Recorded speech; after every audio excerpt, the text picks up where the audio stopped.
Soyez salués dans le nom de notre Seigneur Jésus-Christ.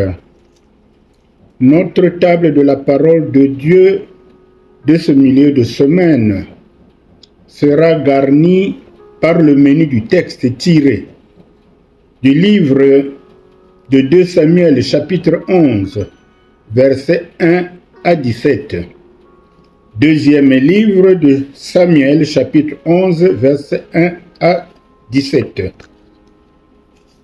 De quoi nous parle-t-on dans ce texte? Ce texte nous fait état du péché d'adultère de David. Nous allons intituler, en ce qui nous concerne, ce texte comme suit. Quand le pouvoir oublie Dieu. Le récit de 2 Samuel 11 nous place devant l'un des épisodes les plus sombres de la vie du roi David. Au temps où les rois partent en guerre, David reste à Jérusalem. Cette simple négligence ouvre la porte à une suite de chutes. Le regard mal maîtrisé, l'adultère avec Bathsheba, le mensonge, puis la manipulation qui conduit à la mort d'Uri, un homme fidèle, le mari de Bathsheba. Ce texte nous rappelle une vérité spirituelle essentielle. Nul n'est au-dessus de la vigilance, pas même un homme selon le cœur de Dieu comme David. Le péché commence souvent là où l'on abandonne sa responsabilité, là où l'on s'installe dans le confort, alors que Dieu nous appelle à la fidélité et à l'obéissance.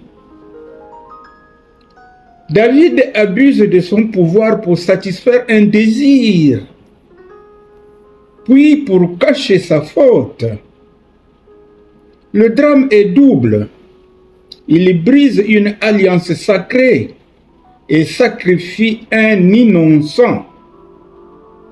Uri, l'étranger, se montre plus intègre que le roi d'Israël. Sa loyauté contraste douloureusement avec la dérive morale de David. Mais ce texte n'est pas seulement un acte d'accusation, il est aussi un avertissement plein de miséricorde. Dieu voit ce que l'homme tente de dissimuler. Rien n'échappe à son regard. Et pourtant, Dieu n'abandonne pas David.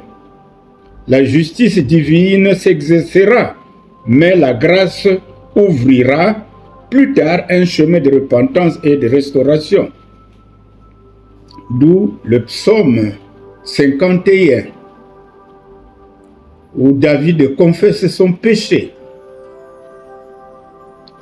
Et le psaume 32, la joie d'être pardonné.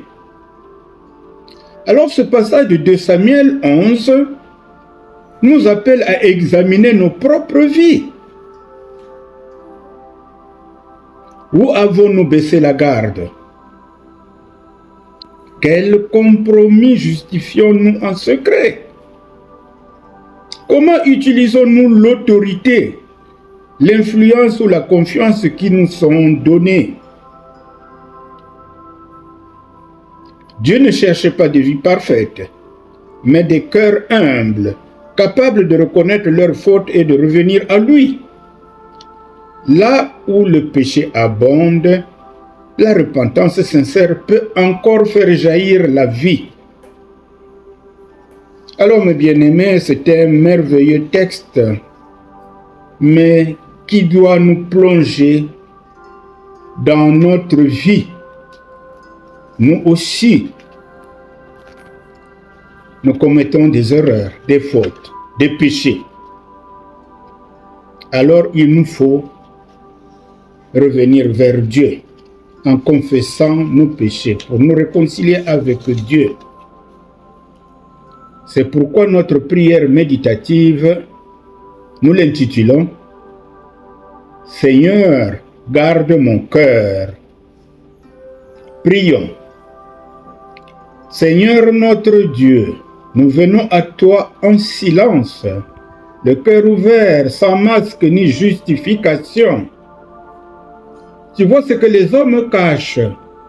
Tu connais les pensées qui précèdent les actes, les désirs non maîtrisés, les silences qui deviennent des fautes. Seigneur, garde nos cœurs vigilants. Lorsque nous nous installons dans le confort, au lieu de marcher dans l'obéissance, ramène-nous à toi. Préserve-nous de l'orgueil qui abuse de l'autorité reçue, du pouvoir qui écrase au lieu de servir et des compromis qui blessent l'innocent. Apprends-nous la fidélité d'Uri, le mari de Bathsheba, la loyauté discrète, l'obéissance même lorsqu'elle coûte, la droiture qui honore ton nom. Seigneur, lorsque nous tombons, ne nous laisse pas nous enfermer dans le mensonge. Donne-nous un cœur humble, prompt à reconnaître sa faute et à chercher ta miséricorde. Crée en nous un cœur pur, ô Dieu. Renouvelle en nous un esprit bien disposé. Que ta vérité nous libère, que ta grâce nous relève et que ta lumière éclaire nos pas. Nous nous confions à toi, aujourd'hui et pour toujours. Amen.